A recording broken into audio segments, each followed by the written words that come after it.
Hello friend, good morning all of you. मैं UP global coaching में आपका स्वागत करता हूं। आज हम दोस्तों प्रस्तावना पर डिस्कस करने वाले हैं, जो एक महत्वपूर्ण टॉपिक है हमारे एग्जाम के लिए। इसमें क्या क्या क्वेश्चन दोस्तों बनते हैं, इन क्वेश्चनों पर भी हम डिस्कस करेंगे। और सबसे पहले इस थ्योरेटिकल पोर्शन को हम कवर करते हैं, और नेक्स्ट टाइम हमारे जो होंगे, जितना हमने पढ़ा दिया है उसके हम क्वेश्चन आंसर को दोस्तों सॉल्व करेंगे। आइए दोस्तों देखते हैं। सबसे पहले हम यहाँ पे देखें, हमारा जो लक्ष्य क्या है दोस्तों, हर हाल में जीतना है। इस पॉलिटी को हमें इस तरीके से पढ़ना है कि हमारा टारगेट एक ही बार में फतेह हो जाए दोस्तों। आइए देखते हैं प्रियम्बल या प्रस्तावना क्या है, इसको समझते हैं, देखते हैं दोस्तों। अगर मैं बात करूं प्रियम्बल या प्रस्तावना, सुनिए भाई साहब, अंग्रेजी में इसको प्रियम्बल कहते हैं, जिसको हिंदी में क्या कहा जाता है दोस्तों, प्रस्तावना कहा जाता है। अगर अंग्रेजी में इसको प्रियम्बल कहा जाता है, तो प्रेम या इश्क की भाषा में क्या कहा जाता है, प्रस्तावना कहा जाता है। और दोस्तों मोहब्बत की भाषा में इसको क्या क्या कहा जाता है, उद्देशिका कहा जाता है। उद्देशिका यानी उद्देशिका किस में कहा जाता है, मोहब्बत की भाषा में। मान लीजिए आप, ये प्रियम्बल प्रस्तावना उद्देशिका एक ही बात है। चाहे जानू कहो, चाहे बाबू कहो, चाहे चुड़ैलिया कहो, ये सब क्या है दोस्तों, एक ही बात है। ये परिस्थितियों पर डिपेंड करते हैं। शक्तिधर ही गंगा, जो गंगाधर है वही शक्तिमान है, जो शक्तिमान है वही दोस्तों क्या है, गंगाधर है। आइए दोस्तों, ये उद्देशिका है क्या। सबसे पहला प्रश्न हमारा बनता है कि इस उद्देशिका को लेके अलग अलग लोगों के क्या विचार थे। जो संविधान सभा के सदस्य हुआ करते थे, उन्होंने दोस्तों क्या क्या इसको बोला है। तो किसी ने तो कहा, तुम मेरी आत्मा हो, तुम मेरा हृदय हो, तुम मेरा दिल हो, तुम महत्वपूर्ण संविधान का भाग हो, या तुम तो कुंजी हो। ये बातें किस किस ने कही दोस्तों, आइए देखते हैं। जिस जिस लोगों ने इस संविधान को या प्रस्तावना को पढ़ा है, उनके क्या शब्द थे, सबसे पहले उन्हीं पे मैं डिस्कस कर रहा हूं दोस्तों। संविधान, जो प्रस्तावना है, वो संविधान की आत्मा है। क्या है दोस्तों, आत्मा। ये दोस्तों किसने कहा, जवाहरलाल नेहरू ने कहा, और ठाकुरदास भार्गव ने कहा। ठाकुरदास भार्गव, इन्होंने क्या कहा था दोस्तों, कि जो प्रियम्बल है, प्रस्तावना है, उद्देशिका है, वो क्या है, संविधान की आत्मा है दोस्तों। किसकी आत्मा है, किसकी बताओगे, संविधान की आत्मा है। किसने कहा, जवाहरलाल नेहरू ने कहा, प्लस ठाकुरदास भार्गव जी ने कहा है। दूसरी बात, नेक्स्ट क्वेश्चन बनता है कि जो प्रियम्बल है दोस्तों, प्रस्तावना है दोस्तों, इसको राजनीति की जन्म कुंडली किसने कहा। तो अगर क्वेश्चन आ जाए दोस्तों कि संविधान को राजनीति की जन्म कुंडली, राजनीति की जन्म कुंडली किसने कहा है, तो आंसर क्या होगा दोस्तों, के एम मुंशी। किसने दोस्तों, के एम मुंशी। ये के एम मुंशी दोस्तों वही हैं जो प्रारूप समिति में सदस्य हुआ करते थे। कन्हैयालाल मानिकराम मुंशी, जो एकमात्र कांग्रेसी सदस्य हुआ करते थे प्रारूप समिति के अंदर दोस्तों, इनको ध्यान रखना है। इसके अलावा आत्मा हो गया, ठाकुरदास भार्गव हो गया, और किसने कहा है, तो अगर हम बात करें दोस्तों एम हिदायतुल्लाह, तो उन्होंने भी क्या कहा दोस्तों, इसको संविधान की आत्मा कहा है। ये हमें ध्यान रखने हैं दोस्तों। संविधान का महत्वपूर्ण भाग अगर पूछा जाए, संविधान का महत्वपूर्ण भाग किसने कहा है, तो महत्वपूर्ण भाग भी किसने कहा है, ठाकुरदास भार्गव ने। संविधान का महत्वपूर्ण भाग माना है। महत्वपूर्ण भाग किसने माना, ठाकुरदास भार्गव ने। आत्मा माना, ये अगर पूछा जाए दोस्तों, इसको संविधान की कुंजी किसने माना है, तब भी आंसर क्या होता है दोस्तों, ठाकुरदास भार्गव। इतने क्वेश्चन आपको अगर कवर हो गए हों, तो आइए प्रियम्बल पर डिस्कस करते हैं दोस्तों। अगर हम प्रियम्बल की बात करें, तो प्रस्तावना कहाँ से ली गई, प्रस्तावना का विचार कहाँ से लिया गया, प्रस्तावना की जो भाषा है वो कहाँ से ली गई, इस पे दोस्तों हम डिस्कस करते हैं। तो प्रस्तावना, सबसे पहले हमें डिस्कस करना है कि दोस्तों इस प्रस्तावना ये आई कहाँ से, इस प्रस्तावना का दोस्तों आधार क्या है। तो सबसे पहले अगर हम बात करें, प्रस्तावना का अगर आधार पूछा जाए, तो आधार आपको बेस बताना है। क्या बताओगे दोस्तों, उद्देश्य प्रस्ताव। क्या बताओगे दोस्तों, उद्देश्य प्रस्ताव। उद्देश्य प्रस्ताव क्या बताओगे? उद्देश्य प्रस्ताव। ये उद्देश्य प्रस्ताव दोस्तों क्वेश्चन नेक्स्ट बनता है, कौन लेकर आए? तो आंसर क्या होगा? जवाहरलाल नेहरू। कौन लेके आए थे? अपने चाचा जी। कौन चाचा जी? जवाहरलाल नेहरू जी। ये आपके चाचा, मेरे चाचा, हम सबके चाचा, पूरे राष्ट्र के चाचा। कौन से चाचा? जवाहरलाल नेहरू। चलो ठीक है, उद्देश्य प्रस्ताव जवाहरलाल नेहरू जी लेके आए, तो ये उद्देश्य प्रस्ताव कब आया? नेक्स्ट क्वेश्चन बनता है दोस्तों, उद्देश्य प्रस्ताव जो है वो कब आया संविधान सभा में? तो आंसर क्या बताओगे दोस्तों? 13 दिसंबर 1946। कब आया ये? 13 दिसंबर 1946 को बताना है। कब आया दोस्तों? 13 दिसंबर 1946। लेकिन ये इस दिन पारित नहीं हुआ। क्यों नहीं हुआ? क्योंकि संविधान सभा के जो लोग थे, एम.आर. जैकर ने कहा कि ऐसा करते हैं कि मुस्लिम लीग अगर शायद आ जाए, ये महत्वपूर्ण प्रस्ताव है, उसी के सामने पेश करेंगे और होगा ये दोस्तों, मुस्लिम लीग संविधान सभा में भाग लेगी नहीं, मुस्लिम लीग आएगी नहीं। फिर क्या होगा दोस्तों? अगले वर्ष 22 जनवरी को इस उद्देश्य प्रस्ताव को दोस्तों पारित कर दिया जाएगा। अगर क्वेश्चन पूछे कि उद्देश्य प्रस्ताव कब पारित हुआ, कब पारित हुआ और कब आया, ये आने वाली डेट हो गई और ये दोस्तों पारित होने वाली हो गई। तो कब पारित हुआ है? 22 जनवरी 1947। कब पारित हुआ दोस्तों? 22 जनवरी 1947 को पारित करा लिया। आगे देखते हैं दोस्तों, ये जो प्रस्तावना है ये क्या बताती है दोस्तों? तो इस पे थोड़ा डिस्कस कर लें कि प्रस्तावना क्या बताती है। अगर मैंने कहा प्रस्तावना उद्देश्य का, प्रियम्बल, अंग्रेजी में प्रियम्बल, हिंदी में प्रस्तावना, उद्देश्य का इसको कहा जाता है। तो दोस्तों यह है क्या? संविधान का भाग तो नहीं है। संविधान का भाग एक में तो अनुच्छेद शुरू हो जाएगा, तो ये संविधान का भाग तो है नहीं। फिर है क्या? ये प्रस्तावना आपने सुना होगा, आपने देखा होगा कि दोस्तों लड़के वाले लड़की वालों के घर प्रस्ताव लेके आते हैं और प्रस्ताव जो लाते हैं, अगर आपका लड़का भाई साहब या आप अगर पुलिस में लग जाएं, दरोगा बन जाएं, कांस्टेबल बन जाएं, तो लड़की वाले क्या करेंगे? आपके यहाँ प्रस्ताव लेके आएंगे और उस प्रस्ताव में बताएंगे आपको कि 20 लाख रुपए दहेज देंगे, 4 व्हीलर देंगे। लड़की आप देख लो क्या क्या आपको देंगे, वो सब प्रस्ताव में होता है। अब प्रस्ताव क्या है यहाँ पे दोस्तों कि संविधान में क्या है, संविधान में किस प्रकृति का है, ये सब कुछ पूरे पूरे संविधान का निचोड़ जिसको कहें, संविधान का सार जिसको कहें, वो क्या है दोस्तों? प्रस्तावना है। क्लियर हो गया? यानी संविधान में क्या है, संविधान की प्रकृति क्या होगी, संविधान कैसा होगा, संविधान में क्या क्या होगा, ये सब किस में है दोस्तों? प्रस्तावना में है। अगर प्रस्तावना जिसने पढ़ ली वो पूरे संविधान का निचोड़ समझ लेगा। जो आपने जज देखे होंगे कोर्ट में, सुप्रीम कोर्ट में, हाई कोर्ट में, अगर वो किसी के फैसला अगर सुनाते हैं, केस जो सुनते हैं, उसमें ये आर्टिकल तो देखते ही हैं किसमें क्या है, उसके बाद क्या पढ़ते हैं दोस्तों? प्रस्तावना पढ़ते हैं। प्रस्तावना महत्वपूर्ण भाग है, बहुत ही जरूरी है, किसी की आत्मा है, किसी की कुंजी है, किसी का महत्वपूर्ण अंग है, किसी का अंग बोले तो दिल है। तो ये जो बातें हैं, जब ऐसा प्रस्तावना के बारे में कहा गया, इसका मतलब कुछ तो इसमें होगा और कुछ क्या होगा? संविधान का निचोड़ इसमें होगा दोस्तों। संविधान कैसा है, प्रकृति क्या है, वो सब कुछ क्या बता देगी प्रस्तावना।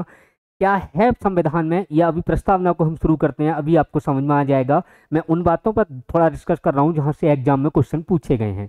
तो ये क्वेश्चन पूछे गए हैं, ये हो गए, आत्मा हो गया, जन्म कुंडली हो गया, महत्वपूर्ण भाग हो गया संविधान का, ये भी ठाकुरदास भार्गव ने कहा है। आगे इसमें दोस्तों देखते हैं हम, आगे हम कहें प्रियम्बल या प्रस्तावना।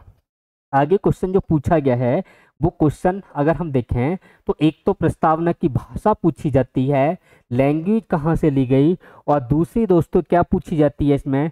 थॉट, विचार प्रस्तावना का कहाँ से लिया गया। अगर प्रस्तावना की लैंग्वेज दोस्तों पूछी जाए, भाषा अगर पूछी जाए, तो आंसर होता है ऑस्ट्रेलिया। क्या होता है दोस्तों? ऑस्ट्रेलिया। प्रस्तावना की लैंग्वेज कहाँ से ली गई? ऑस्ट्रेलिया। और अगर पूछा जाए दोस्तों प्रस्तावना का विचार कहाँ से लिया गया, तो आंसर क्या होगा? अमेरिका। अब नेक्स्ट क्वेश्चन दोस्तों यह बनता है हमारा कि अगर ना तो विचार पूछे और ना ही पूछे भाषा, सिर्फ इतना क्वेश्चन पूछा जाए प्रस्तावना कहाँ से ली गई, तब आंसर क्या होगा दोस्तों? यहाँ पे थोड़ा फंसने वाला पॉइंट आ जाता है, तब आपको आंसर क्या बताना है। प्रस्तावना कहाँ से ली गई है, तब आंसर दोस्तों क्या बताओगे, अमेरिका बताओगे। ऑस्ट्रेलिया मत बताना मेरे दोस्तों, प्लीज इसको आप जरूर ध्यान रखें, ये क्वेश्चन गड़बड़ बहुत ज़्यादा होता है। अगर प्रस्तावना कहाँ से ली गई है तो दोस्तों लड़के ऑस्ट्रेलिया लगा के चले जाते हैं, ये गलती आप मत करना दोस्तों। इतना क्लियर हो गया। कहाँ से ली गई, अमेरिका से। विचार दोस्तों कहाँ से, ऑस्ट्रेलिया से, सॉरी, भाषा कहाँ से, ऑस्ट्रेलिया से। विचार कहाँ से, अमेरिका से। अगर भाषा और विचार ना पूछे, सिर्फ इतना कहे कि प्रस्तावना कहाँ से ली गई, तो आंसर क्या हो जाएगा दोस्तों, अमेरिका से ली गई है। क्योंकि एग्जाम में अमेरिका ही सही माना है, इसलिए आपको मैं बता रहा हूँ कि प्रस्तावना कहाँ से ली गई, तो आंसर अमेरिका ही करना। ठीक है, आगे देखते हैं दोस्तों। अब देखो, प्रस्तावना जो हमारी शुरू होती है वो इन शब्दों के साथ शुरू होती है, हम भारत के लोग, हम भारत के लोग, भारत को, हम भारत के लोग भारत को एक क्या बनाएंगे दोस्तों, SSSR बनाएंगे। यानी कि एस से बोले तो पहले वाले एस से सोवरेन, SOBEREIGN।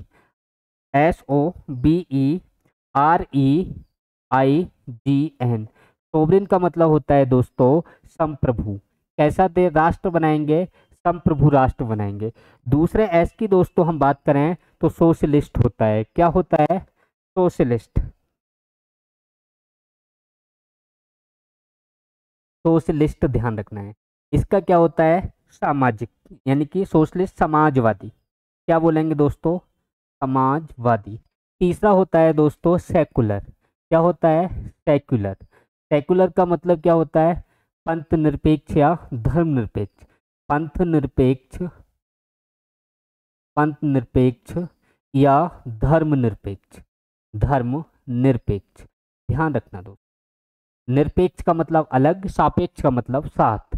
तो यानी कि पंथ निरपेक्ष शब्द हो या धर्म निरपेक्ष हो, दोनों के लिए केवल अंग्रेजी में एक ही वर्ड आता है। कौन सा आता है दोस्तों, सेकुलर। इसके बाद डेमोक्रेटिक, डेमोक्रेटिक, डेमोक्रेटिक बनाएंगे। तीसरा देखें तो रिपब्लिक बनाएंगे। कैसा दोस्तों, रिपब्लिक। इसको आपको ध्यान रखना है। यानी कि डेमोक्रेटिक की बात करें तो, और रिपब्लिक की बात करें तो गणतंत्र, डेमोक्रेटिक की बात करें तो लोकतंत्रात्मक, लोकतंत्रात्मक, गणतंत्रात्मक। कैसा दोस्तों, रिपब्लिक का मतलब गणतंत्रात्मक, यानी कि हमारा राष्ट्र। अब देखो, हम भारत के लोग भारत को एक SSSR राष्ट्र बनाएंगे। यानी कि सोवरेन होगा, सोशलिस्ट होगा, सेकुलर होगा, डेमोक्रेटिक होगा और रिपब्लिक होगा। इससे क्या होगा दोस्तों, पहले मैं लिख रहा हूं, अभी आपको पूरा समझाऊंगा। इससे दोस्तों क्या होगा, तो इससे नेहरू जी ने कहा कि इससे भारत के संपूर्ण लोगों को, भारत के संपूर्ण लोगों को, संपूर्ण लोगों को क्या होगा, लोगों को न्याय मिलेगा। क्या होगा दोस्तों, न्याय मिलेगा। बहुत अच्छी बात है। इसके बाद क्या मिलेगा दोस्तों, आपको यहाँ पे लिबर्टी, स्वतंत्रता मिलेगी। क्या मिलेगी दोस्तों, स्वतंत्रता मिलेगी। और क्या मिलेगा दोस्तों, इसके बाद ध्यान रखना है, न्याय मिलेगा, स्वतंत्रता मिलेगी, और क्या मिलेगी दोस्तों, समानता मिलेगी। क्या मिलेगी, समानता मिलेगी। पहले मैं इन शब्दों पर ही डिस्कस कर रहा हूँ जितना मैंने लिखा है, आगे मैं बात बाद में करूंगा दोस्तों। पहले इसको हम कवर कर लेते हैं कि इसमें क्या क्या है। देखिए दोस्तों, हम भारत के लोग, इस लाइन का मतलब क्या है, पहला क्वेश्चन यही बनता है कि हम भारत के लोग, यानी कि इसका मतलब यह है कि जो संविधान है, संविधान दोस्तों किसने बनाया है, भारत के लोगों ने बनाया है। भारत के लोगों ने बनाया है। किसने बनाया, भारत के लोगों ने। हालांकि भारत का जो संविधान है दोस्तों, संविधान सभा ने बनाया है, लेकिन संविधान सभा के लोग जो कह रहे हैं दोस्तों, वो क्या कह रहे हैं कि हम भारत के लोग, we the people of India, हम भारत के लोग। यानी कि मैं शब्द का प्रयोग नहीं किया।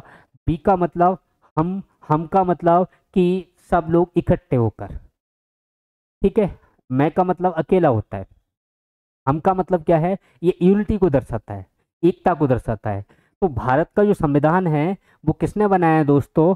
भारत के लोगों ने बनाया है। एक तो इसका ये अर्थ हो गया।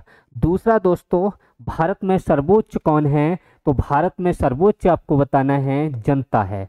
भारत में सर्वोच्च कौन है? तो सर्वोच्च किसको बताओगे? जनता है। किसे बताओगे दोस्तों? भारत में सर्वोच्च कौन है? जनता है। तो हम भारत के लोगों ने जो स्टार्टिंग हो रही है, तो हम भारत के लोग भारत को, यानी कि यहाँ पे शब्द किसका प्रयोग किया गया है? भारत। भारत शब्द कितनी बार आया है? 2 बार। तो यहाँ पे आपको देखना है राष्ट्र बनाएंगे। तो भाई साहब जवाहरलाल नेहरू ने कहा कि हम भारत को एक SSSR राष्ट्र बनाएंगे। कैसा राष्ट्र बनाएंगे? SSSR, यानी कि संप्रभु होगा, समाजवादी होगा, पंथ निरपेक्ष या धर्मनिरपेक्ष होगा, और लोकतांत्रिक होगा, और गणतंत्रात्मक होगा, यानी गणतंत्र राष्ट्र होगा। ये बात कौन कह रहा है? जवाहरलाल नेहरू। इससे दोस्तों क्या होगा? तो इससे क्या होगा दोस्तों? भारत के संपूर्ण लोगों के, ऑल द पीपल, क्या मिलेगा दोस्तों? न्याय मिलेगा, स्वतंत्रता मिलेगा, समानता मिलेगी। आगे और क्या मिलेगा उस पर बाद में डिस्कस करूंगा। पहले दोस्तों देखिए, इसको मैं कवर कर रहा हूँ एक एक शब्द के लिए। देखिए दोस्तों, यहाँ पे अगर हम बात करें, पहला शब्द आया हमारा संप्रभु। संप्रभु का अर्थ देख लेते हैं। संप्रभु, संप्रभु का शाब्दिक अर्थ होता है स्वयं का प्रभु। क्या होता है? स्वयं का प्रभु। संप्रभु का अर्थ स्वयं का प्रभु, यानी कि ऐसा राष्ट्र जो कंट्री है, यानी कि ऐसा राष्ट्र जो जो भारत है, ये अपना जो इंडिया है, इसके अंदर क्या हो रहा है, इसके बाहर क्या हो रहा है, इसका निर्णय स्वयं ले सके। निर्णय भारत स्वयं ले सके, यानी कि भारत के आंतरिक और बाह्य निर्णय अगर भारत पूर्णतया स्वयं लेने में स्वतंत्र है, तो वो क्या है दोस्तों? संप्रभु राष्ट्र है। क्योंकि पहले हमारे निर्णय कहाँ से लिए जाते थे दोस्तों? ब्रिटेन से, लंदन से प्रभावित थे। वहाँ से डिसीजन आता था, एक्ट बन के आते थे, और आज जो भी निर्णय है वो कहाँ हो रहा है? भारत में हो रहा है। जैसे दोस्तों अगर हम बात करें कि आज हम संप्रभु राष्ट्र हैं। संप्रभु का मतलब जिसकी चलती हो। जैसे आपने देखा होगा आपके घर में दोस्तों आपके पापा संप्रभु हैं, किसी किसी घर में दोस्तों मम्मी संप्रभु होती हैं, और किसी घर में भैया संप्रभु होते हैं, यानी कि जो वो चाहते हैं वो ही घर में होता है। अब जो राष्ट्र के लोग जो चाह रहे हैं वो राष्ट्र में हो, तो ऐसा राष्ट्र क्या कहलाता है? संप्रभु राष्ट्र कहलाता है। अब संप्रभु के बारे में दोस्तों जो क्वेश्चन बनते हैं, वो क्वेश्चन कहाँ कहाँ से पूछे गए हैं, क्या क्या पूछे गए हैं, उन पर थोड़ा मैं डिस्कस कर रहा हूँ। अगर मैं दोस्तों संप्रभु की बात करूँ, तो संप्रभुता कितने प्रकार की होती है? तो प्रकार सुनिए दोस्तों। आंतरिक, यानी कि आंतरिक संप्रभुता। कैसी? आंतरिक संप्रभुता। दूसरी अगर होती है दोस्तों बाह्य संप्रभुता। कैसी दोस्तों? बाह्य संप्रभुता। ये जो आंतरिक संप्रभुता है और बाह्य संप्रभुता है, यहाँ से क्वेश्चन बनते हैं दोस्तों, ये किस में निवास करती है? तो इधर मैं लिख रहा हूँ किस में निवास करेगी। तो आंसर आपको दोस्तों क्या देना है? ये जो निवास करेगी वो गवर्नमेंट ऑफ इंडिया, यानी कि सरकार में निवास करती है। यानी कि आंतरिक निर्णय, हमने सोचा कि राम मंदिर बनना है तो राम मंदिर बनवा दिया, 370 हटाना है 370 हटा दिया, 370 का जो भी क्लाउज हमने 35 वगैरह जो भी हटाया वो हमने हटा दिया। हमने सोचा पाकिस्तान से व्यापार नहीं करना है, नहीं किया।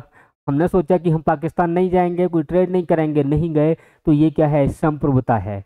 यानी कि किसी के कहने में नहीं, अपनी मर्जी से जो डिसीजन लिए जाते हैं वो संप्रभुता कहलाती है। और आंतरिक और बाह्य जो निर्णय हैं वो भारत सरकार लेती है।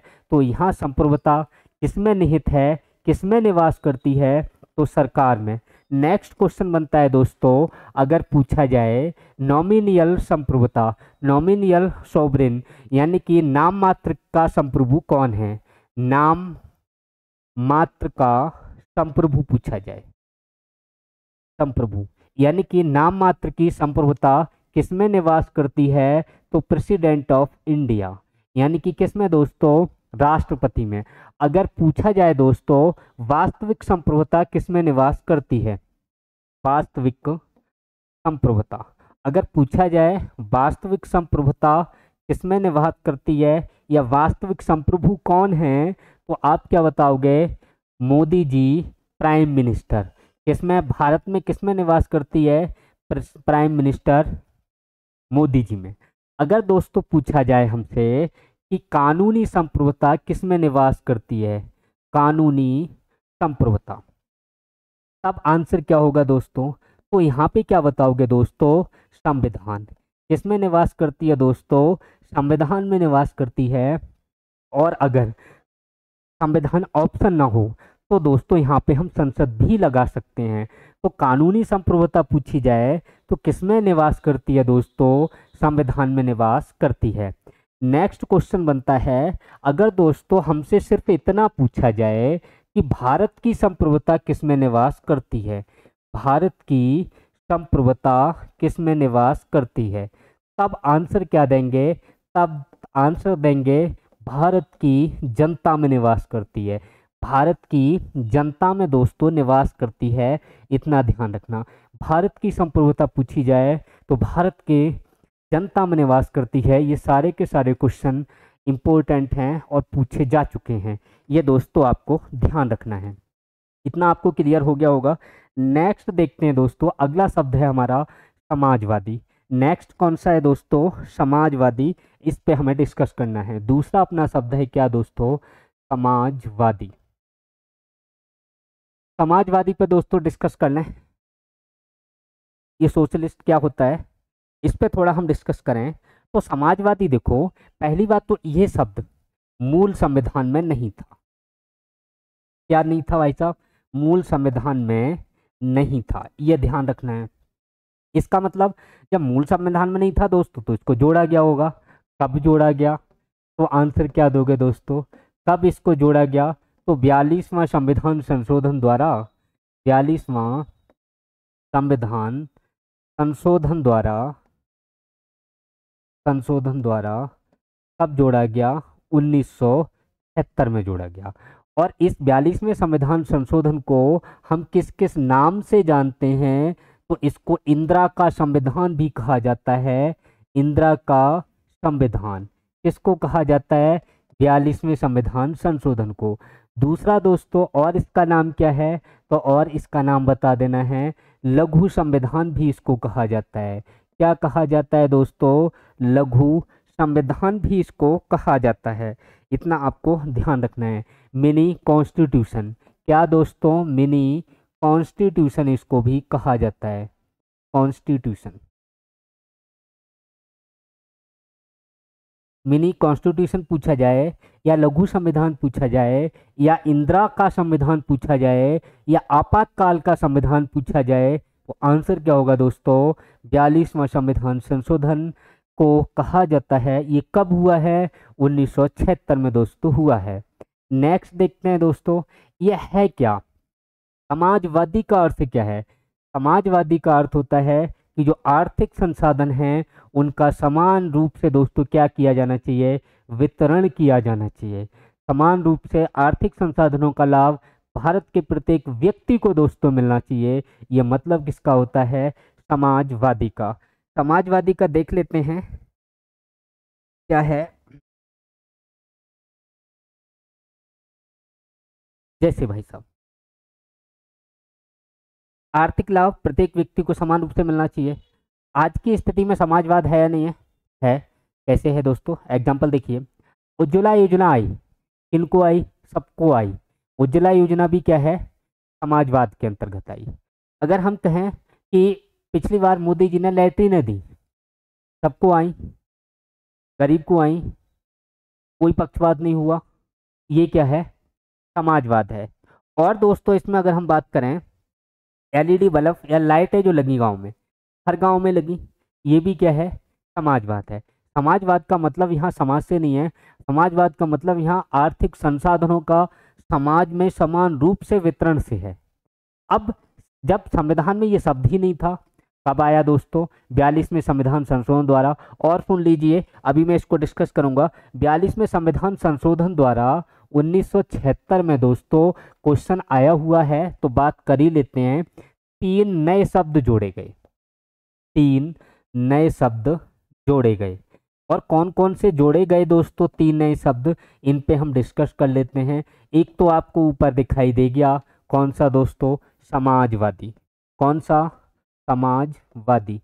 दूसरा दोस्तों कौन सा जोड़ा गया, तो यहाँ पे ध्यान रखना है, अखंडता जोड़ा गया। कौन सा जोड़ा गया दोस्तों, अखंडता मूल संविधान में नहीं था, इसको जोड़ा गया। और पंथ निरपेक्ष जोड़ा गया। क्या जोड़ा गया दोस्तों, पंथ निरपेक्ष, यानी पंथ से अलग। यानी संविधान कैसा है, पंथ निरपेक्ष है, अखंड है, और कैसा है दोस्तों, समाजवादी है। ये तीन शब्द दोस्तों जो जोड़े गए हैं, इनको दोस्तों हमें ध्यान रखना है। आगे देखते हैं दोस्तों, समाजवादी अखंडता इंपॉर्टेंट है, समाजवादी अखंडता पंथ निरपेक्ष। कितने नए शब्द जोड़े गए, तीन। कब जोड़े गए, प्रस्तावना में। क्यों जोड़े गए, उस पर अभी मैं डिस्कस करूंगा दोस्तों। पहले समाजवाद को हम थोड़ा क्लियर कर लें। समाजवाद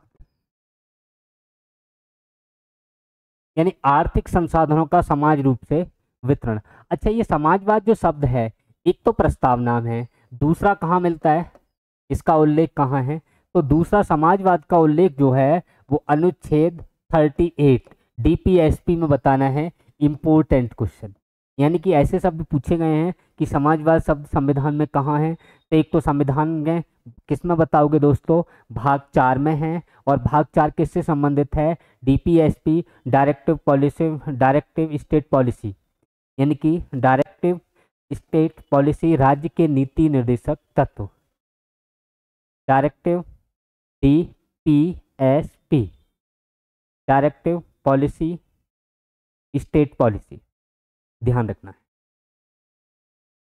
आगे देखें दोस्तों, कहाँ है, अनुच्छेद 38 में समाजवाद शब्द अनुच्छेद 38 में है। और दूसरा कहाँ बताना है दोस्तों, प्रस्तावना में है।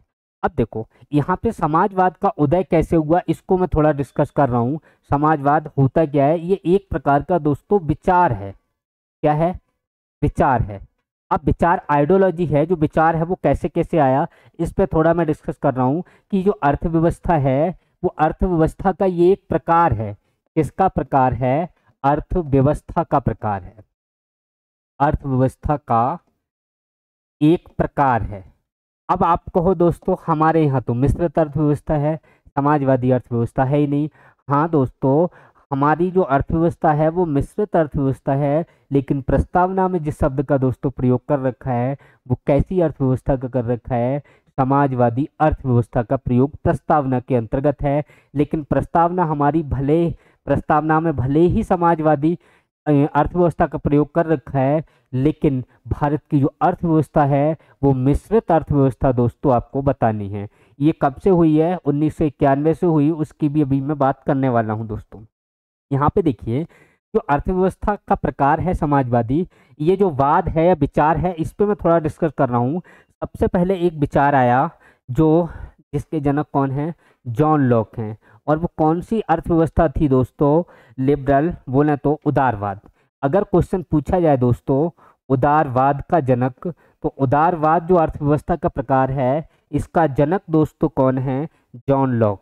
किसे बताओगे, जॉन लॉक। अभी मैं आपको समझा रहा हूँ। इसके बाद दूसरी जो अर्थव्यवस्था आई दोस्तों, इसका नाम क्या था, मार्क्सवाद। क्या नाम था, मार्क्सवाद, मार्क्सवाद। इसके बाद तीसरी जो अर्थव्यवस्था आई दोस्तों, उसका नाम था समाजवाद। क्या नाम था, समाजवाद। अगर हम चौथी देखें, तो चौथी जो अर्थव्यवस्था आई है दोस्तों, उसका नाम क्या है, साम्यवाद। साम्यवाद, वाद का मतलब विचार। ये अर्थव्यवस्था के प्रकार हैं।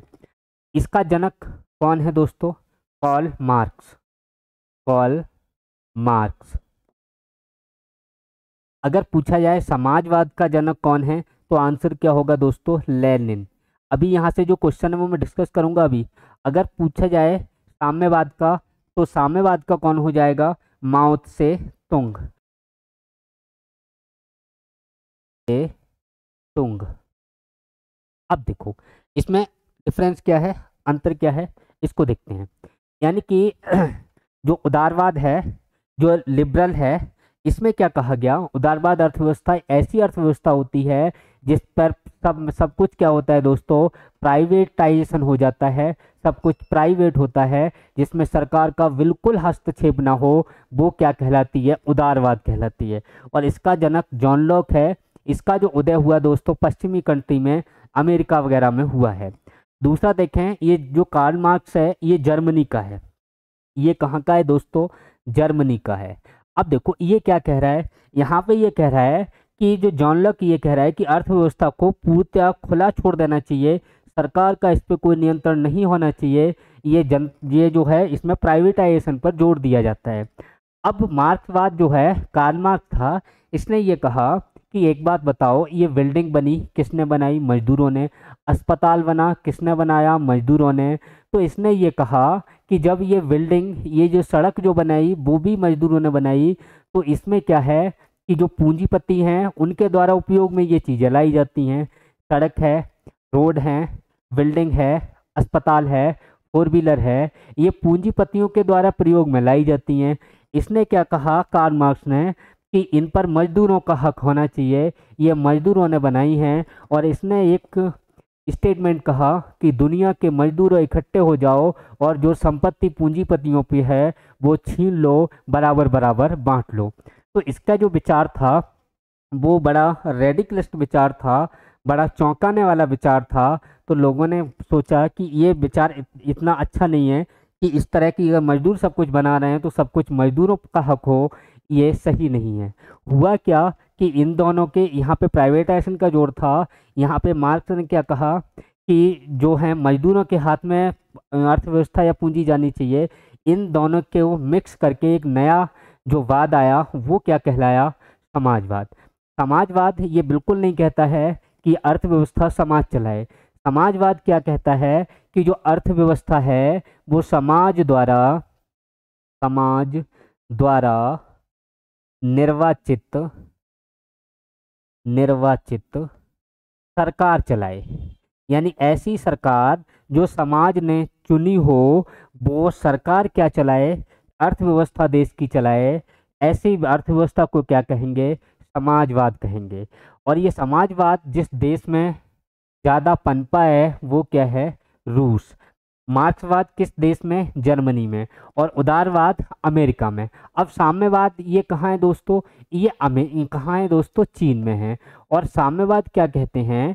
साम्यवाद में ये कहा गया है दोस्तों कि ये जो अर्थव्यवस्था है वो कुछ लोगों का एक समूह संचालित करे। यानी कि कम्युनिस्ट पार्टी जो लोगों का ग्रुप है, यानी कुछ लोगों का एक समूह जो अर्थव्यवस्था को संचालित करता है, वो क्या कहलाती है दोस्तों? साम्यवाद कहलाती है। समाजवाद का अर्थ ऐसी अर्थव्यवस्था जहां समाज के द्वारा निर्वाचित चुनी गई सरकार चलाए अर्थव्यवस्था को, समाजवाद कहलाता है।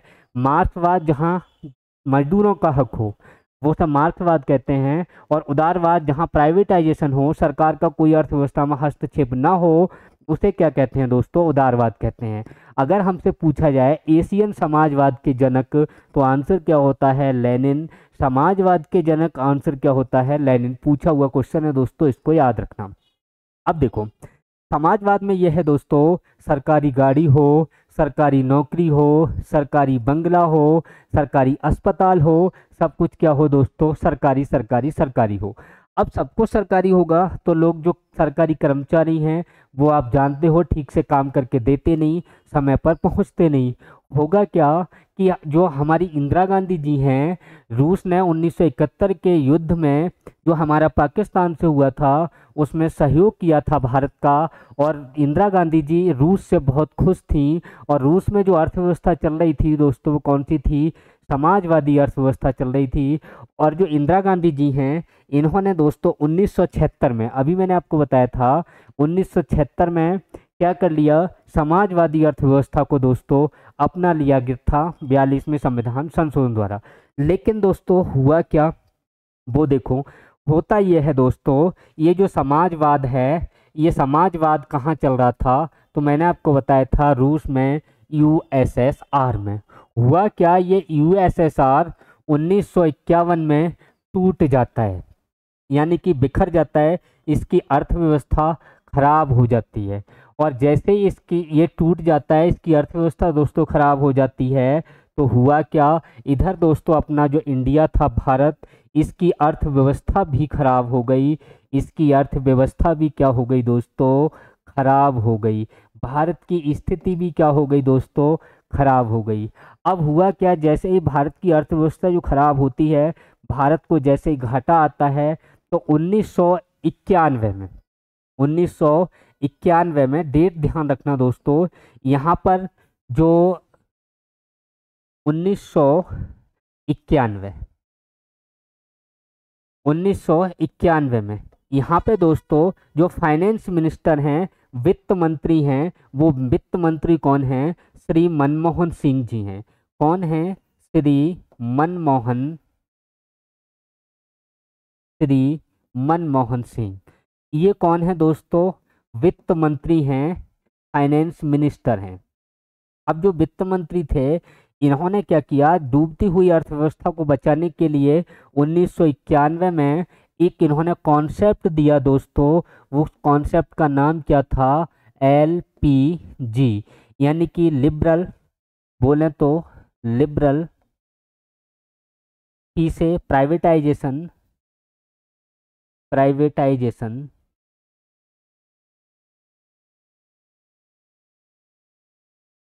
प्राइवेटाइजेशन और जी से ग्लोबलाइजेशन।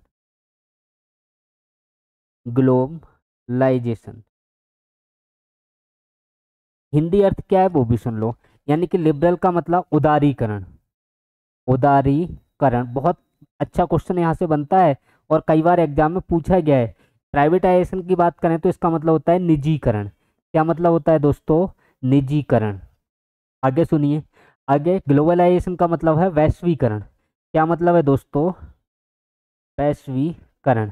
अब सुनिए दोस्तों, यहाँ पे ये जो LPG कॉन्सेप्ट लाया गया, यहाँ पे एक नया प्लान, नई व्यवस्था लेके आए। LPG लिक्विड पेट्रोलियम गैस नहीं है दोस्तों।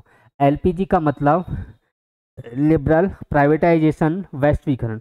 यानी कि जो लाइसेंस प्रक्रिया थी, यानी कि जो उद्योग धंधे चल रहे थे, उनको सरल बनाने के लिए जो आसानी से लाइसेंस दिया जाता था, होता ये था, लाइसेंस बनवाने में बड़ी दिक्कतें होती थी।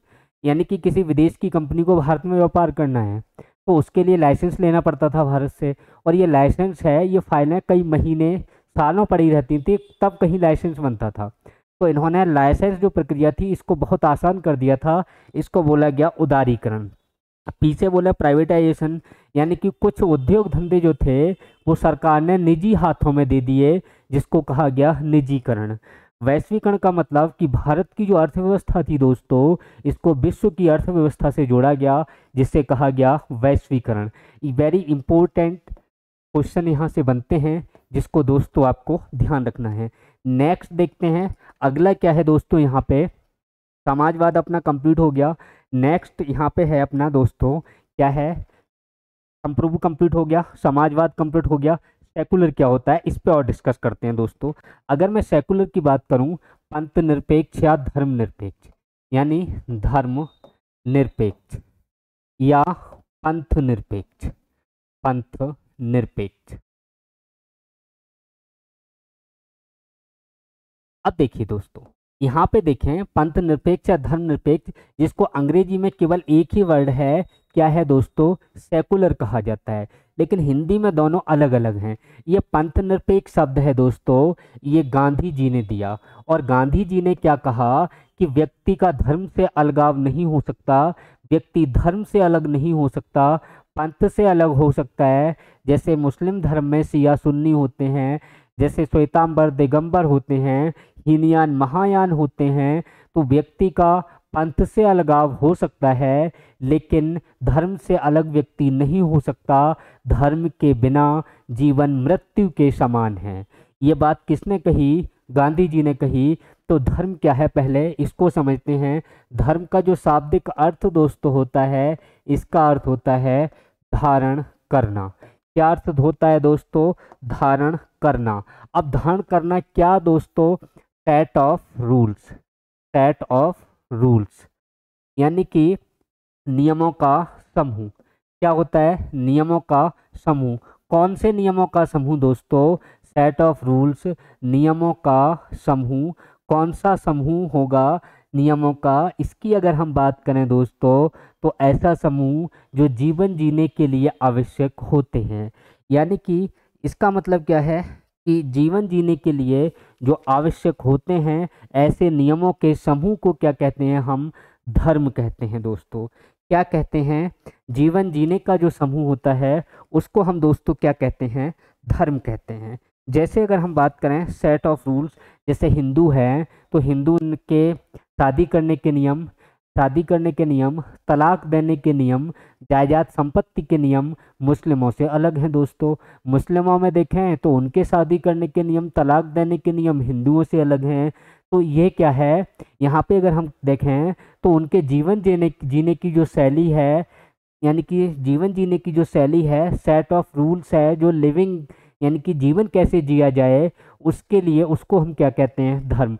एक बार फिर देखिए, धर्म का धारण करना क्या, सेट ऑफ रूल्स यानी कि जो नियम है उनका एक समूह, कौन सा, जीवन जीने के लिए, यानी कि जीवन जीने की शैली। इसको हम ऐसे कह सकते हैं, जीवन जीने की शैली, यानी जीवन जीने की जो शैली है उसका जो नियमों का समूह है उनको धारण करना दोस्तों क्या कहलाता है, धर्म कहलाता है। तो हमारे संविधान में केवल सेकुलर शब्द है, हिंदी में उसका पंथ निरपेक्ष अर्थ है, और अगर देखें धर्मनिरपेक्ष तो ये भी सेकुलर का भी यही होता है। तो यहाँ जो पंथ निरपेक्ष शब्द है दोस्तों ये गांधी जी ने दिया, और इसको कब जोड़ा गया तो अभी मैं आपको बता चुका हूँ, 72 में अमेंडमेंट द्वारा, संविधान संशोधन द्वारा कब जोड़ा गया, 1976 में दोस्तों, इसको ध्यान रखना है। नेक्स्ट अगला देखें दोस्तों, तो आगे क्या है, हाँ देखिए, पंथ निरपेक्ष समझ में आ गया। डेमोक्रेटिक क्या होता है, डेमोक्रेटिक को देखते हैं दोस्तों। अगर हम दोस्तों डेमोक्रेटिक की बात करें तो डेमोक्रेटिक होता है लोकतांत्रिक। क्या होता है दोस्तों, लोकतांत्रिक। देखिए दोस्तों, लोकतांत्रिक का मतलब क्या होता है, यानी कि ये जो डेमोक्रेटिक है, डेमोक्रेटिक, ये दोस्तों दो शब्दों से बना है, कौन कौन से, डिमोस और कार्टिया। किससे दोस्तों, कार्टिया। ये जो डिमोस है इसका अर्थ क्या होता है दोस्तों, जनता या लोग। क्या अर्थ होता है, जनता या लोग। कार्टिया का मतलब होता है रूल्स। क्या होता है दोस्तों, रूल्स, बोलें तो शासन, या तो शासन कहें या रूल्स। डेमोक्रेटिया का मतलब है जनता का शासन या जनता का रूल। क्या कहलाता है दोस्तों, लोकतांत्रिक कहलाता है। लोकतांत्रिक की जो सबसे अच्छी परिभाषा जो दी है दोस्तों, वो किसने दी है, तो इनकी परिभाषा जो दी है लोकतंत्र की, सबसे अच्छी परिभाषा है जो मानी जाती है, ये अब्राहम लिंकन के द्वारा दोस्तों दी गई है।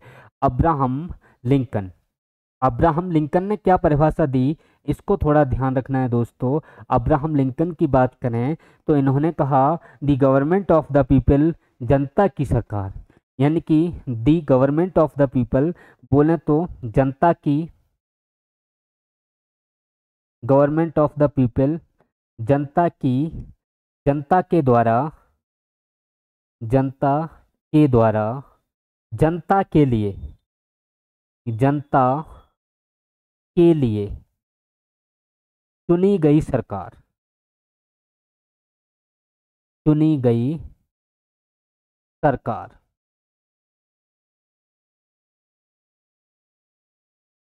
क्या कहलाती है, डेमोक्रेटिक, लोकतांत्रिक, यानी लोकतंत्र। फिर से सुनिए आप, यानी कि ऐसी सरकार जो जनता की हो। फिर से सुनिए, अब्राहम लिंकन ने लोकतंत्र की परिभाषा क्या दी, ऐसी सरकार जो जनता की है, यानी जनता के द्वारा चुनी गई है और जनता के लिए चुनी गई है, ऐसी सरकार को हम क्या बोलते हैं, लोकतांत्रिक सरकार बोलते हैं। ये परिभाषा ध्यान रखनी है। ऐसी सरकार जो आपने चुनी, किसके लिए चुनी, अपने लिए चुनी, किसके द्वारा चुनी गई, आपके द्वारा चुनी गई। किसकी सरकार है, आपकी सरकार है। आपने मोदी जी को वोट दिया, आपने मोदी जी को चुना, तो आपकी किसकी सरकार हो गई, मोदी जी की सरकार। किसकी सरकार है, आपकी सरकार है, आपके द्वारा चुनी गई, और शासन भी किस पे करेगी, आपके लिए है। तो ऐसी सरकार को हम क्या कहते हैं दोस्तों, लोकतांत्रिक सरकार कहते हैं या लोकतांत्रिक देश कहते हैं। बात समझ में आ गई। अब्राहम लिंकन की परिभाषा, यानी जनता की, यानी कि ऐसी सरकार जो जनता की हो, जनता के द्वारा चुनी गई हो, जनता के लिए हो, ऐसी सरकार को हम क्या कहेंगे, लोकतांत्रिक सरकार कहेंगे। अब हम लोकतंत्र की दोस्तों बात कर रहे हैं, तो अगर लोकतंत्र की बात करें तो लोकतंत्र के प्रकार कितने होते हैं, लोकतंत्र के प्रकार। तो लोकतंत्र दोस्तों दो प्रकार का होता है, एक तो प्रत्यक्ष लोकतंत्र, प्रत्यक्ष लोकतंत्र, और दूसरा दोस्तों अप्रत्यक्ष लोकतंत्र, अप्रत्यक्ष लोकतंत्र। अब देखो यहाँ से महत्वपूर्ण क्वेश्चन क्या बनता है, अगर दोस्तों आपसे पूछा जाए भारत में किस प्रकार का लोकतंत्र है, भारत में अगर लोकतंत्र पूछा जाए तो लोकतंत्र किस प्रकार का है दोस्तों, आंसर देना है अप्रत्यक्ष है। कैसा लोकतंत्र है दोस्तों भारत में, अप्रत्यक्ष लोकतंत्र है। प्रत्यक्ष लोकतंत्र कहाँ है दोस्तों, तो आंसर आपको देना है स्विट्जरलैंड। कहाँ दोस्तों, स्विट्जरलैंड। होता है क्या है दोस्तों, इसको समझ लेते हैं। ये भारत हो गया, अमेरिका हो गया, ठीक है, अप्रत्यक्ष लोकतंत्र। अब आप सुनिए, यानी लोकतंत्र दो प्रकार का बता दिया, एक तो प्रत्यक्ष लोकतंत्र और दूसरा दोस्तों अप्रत्यक्ष लोकतंत्र। प्रत्यक्ष लोकतंत्र क्या होता है, जहां जनता स्वयं कानून बनाती है, यानी कि जहां जनता, जहां जनता अपने लिए, अपने लिए स्वयं कानून बनाए, स्वयं कानून बनाए, कानून बनाए, क्या होगा, प्रत्यक्ष लोकतंत्र। अप्रत्यक्ष क्या होता है, जहां जनता के द्वारा, जहां जनता के द्वारा चुने गए प्रतिनिधि, चुने गए प्रतिनिधि कानून बनाते हैं, प्रतिनिधि कानून बनाते हैं, कानून बनाते हैं, क्या कहलाते हैं दोस्तों, जहां जनता के द्वारा चुने गए प्रतिनिधि कानून बनाते हैं वहां अप्रत्यक्ष लोकतंत्र होता है। अब भारत में आप देखिए, हमने एमएलए को चुना, हमने एमपी को चुना, ये संसद में जाके बैठे, ये विधानमंडल में जाके बैठे, राज्य ने जो कानून बनाए वो हमने सीधे नहीं बनाए, हमारे द्वारा जो विधायक चुने गए हैं या विधान परिषद सदस्य चुने गए हैं उन लोगों ने कानून बनाए, मोदी जी ने बनाए या योगी जी ने बनाए, तो ये हमारे द्वारा चुने गए लोगों ने कानून बनाए हैं, यानी कि प्रतिनिधियों ने जो हमारे द्वारा चुने गए उन्होंने कानून बनाए, इसलिए क्या हो गया, ये अप्रत्यक्ष लोकतंत्र हो गया।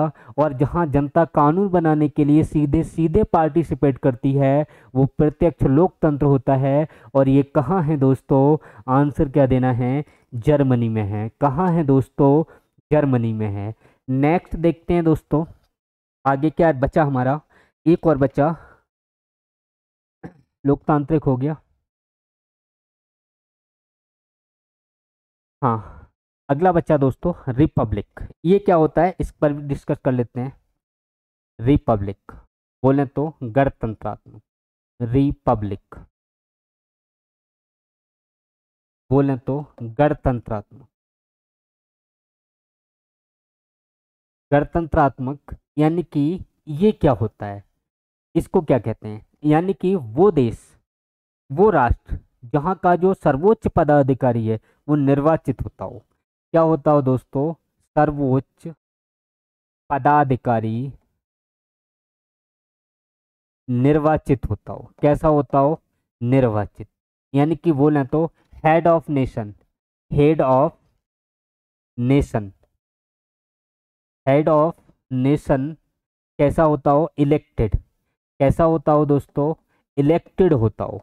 हेड ऑफ नेशन जो सर्वोच्च पदाधिकारी है देश का वो कैसा होता हो दोस्तों, निर्वाचित होता हो। इसको हम क्या कहते हैं, रिपब्लिक कहते हैं। जैसे हमारे यहाँ सर्वोच्च पदाधिकारी कौन है दोस्तों, राष्ट्रपति जी हैं, और राष्ट्रपति जी क्या होते हैं, निर्वाचित होते हैं। तो इसका मतलब हमारा देश कैसा है, गणतंत्रात्मक देश है। तो हमारा देश जो रिपब्लिक बना, गणतंत्रात्मक बना, वो कब बना दोस्तों, ये भी क्वेश्चन पूछा गया है। तो गणतंत्रात्मक कब बना है? तो आंसर क्या दोगे दोस्तों? 26 जनवरी 1950। यानी गणतंत्रात्मक देश कब बना? 26 जनवरी 1950 को बना। इसी कारण हम प्रतिवर्ष 26 जनवरी को दोस्तों गणतंत्र दिवस मनाते हैं। बात क्लियर हो गई होगी। और इसमें अगर हम देखें दोस्तों कि जहां जहां head of nation, head of nation बोले तो सर्वोच्च पदाधिकारी, यानी राष्ट्र का सर्वोच्च पदाधिकारी निर्वाचित ना हो, निर्वाचित ना हो,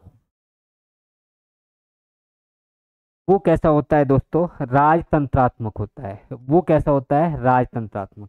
यानी कि जहां हेड ऑफ नेशन, राष्ट्र का जो सर्वोच्च पदाधिकारी है, वो निर्वाचित ना हो। और ये कहाँ निर्वाचित नहीं होता है, कहाँ इलेक्टेड नहीं होता है? तो आपको बताना है दोस्तों, ब्रिटेन में। यानी ब्रिटेन में देखें दोस्तों तो प्रधानमंत्री तो निर्वाचित होता है। यानी ब्रिटेन की बात करें तो ब्रिटेन जो देश है वो गणतंत्रात्मक तो बिल्कुल नहीं है, गणतंत्रात्मक या गणतंत्र नहीं है। दूसरी बात, अगर पूछा जाए क्या ब्रिटेन में लोकतंत्र है, तो आप बता देना दोस्तों, जो लोकतंत्र है वो ब्रिटेन में लोकतंत्र है और गणतंत्र ब्रिटेन में नहीं है दोस्तों। ये ध्यान रखना है, क्योंकि यहाँ का जो हेड ऑफ नेशन है, जो राष्ट्र का अध्यक्ष है, वो वंशानुगत होता है, यानी कि चुना हुआ नहीं होता है। लेकिन जो प्रधानमंत्री हैं वो ब्रिटेन में निर्वाचित होता है। इसलिए जो ब्रिटेन है दोस्तों वो क्या है? लोकतंत्रात्मक है, लेकिन गणतंत्रात्मक नहीं है। भारत में जो राष्ट्रपति हैं, हेड ऑफ नेशन है, वो भी निर्वाचित है। भारत में अगर हम बात करें इनकी प्रधानमंत्री जी की, तो वो भी निर्वाचित हैं। इसलिए भारत दोस्तों गणतंत्रात्मक भी है और कैसा है? लोकतंत्रात्मक की। ये दोनों बातें आपको ध्यान रखनी है। नेक्स्ट देखते हैं दोस्तों आगे क्या बचा इसमें। यहाँ तक के पॉइंट हमारे क्लियर हो गए। आज इस क्लास को हम यहीं रोकते हैं। कल फिर नेक्स्ट वीडियो में आपसे मिलते हैं। तब तक के लिए थैंक यू, बाय बाय, जय हिंद, जय भारत।